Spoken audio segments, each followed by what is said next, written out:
বেশিরভাগ সময় যাই হচ্ছে 300 ফিটের নীলা মার্কেট বলে একটা জায়গা আছে, হাঁসের মাংস খুব ভালো পাওয়া যায়। আবার মাঝে হ্যালো দর্শক, আসসালামু আলাইকুম। আশা করি আপনার সবাই ভালো আছেন। আজকে আপনাদের সামনে নিয়ে আসলাম নতুন আরেকটি নিউজ। আগে ভাত খুঁজতে ভাত পাইতো না, এখন হাঁস খুঁজে ওয়েস্ট ইন্ডিজ।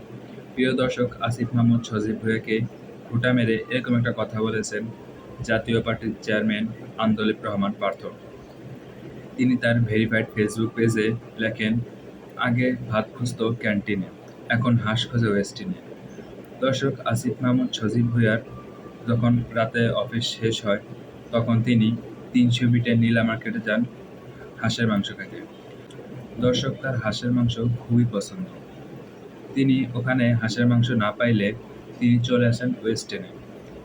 ঠিক এই জন্য আসিফ মাহমুদ সজীব ভুঁইয়াকে খোঁটা মেরে কথা বলেছেন ব্যারিস্টার আন্দোলিব রহমান পার্থ।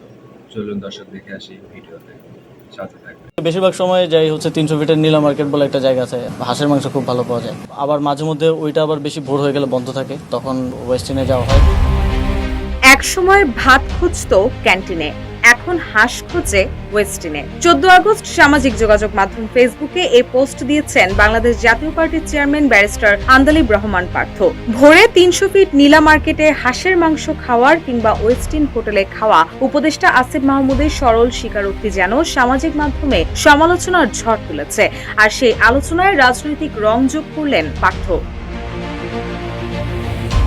ধারণা করা হচ্ছে ফেসবুকে দেওয়া তার এই স্ট্যাটাসটি উপদেষ্টা আসিফ মাহমুদ সজীব ভুঁইয়াকে উদ্দেশ্য করেই দিয়েছেন, যদিও কার উদ্দেশ্যে তিনি এই পোস্ট দিয়েছেন সেটি স্পষ্ট করেননি। এদিকে নেটিজেনদের কেউ কেউ তার এই পোস্টের কমেন্টে সমালোচনা করে লিখেছেন, মানুষের জীবন পরিবর্তনশীল, একটা কলেজের অধ্যক্ষ হয়ে এই ধরনের হিংসাত্মক আচরণ বেমানানজনক, এখন সে মাসে যথেষ্ট বেতন পায়। আরেকজন লিখেছেন, ছাত্র হিসেবে ক্যান্টিনে ভাত খুঁজবে এটা যেমন স্বাভাবিক, তেমনি উপদেষ্টা হিসেবে ওয়েস্টিনে হাঁস খুঁজবে এটাও এদেশে স্বাভাবিক।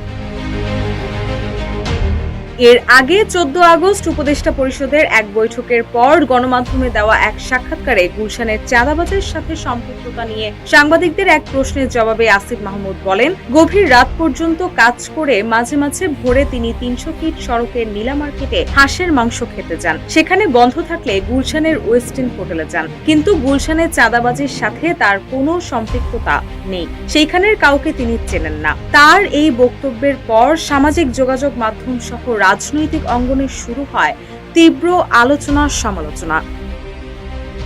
তো বন্ধুরা, ভিডিওটি কেমন লাগলো অবশ্যই কমেন্ট বক্সে জানাবেন এবং চ্যানেলটি লাইক, কমেন্ট এবং সাবস্ক্রাইব করে পাশে থাকবেন। ধন্যবাদ সবাইকে।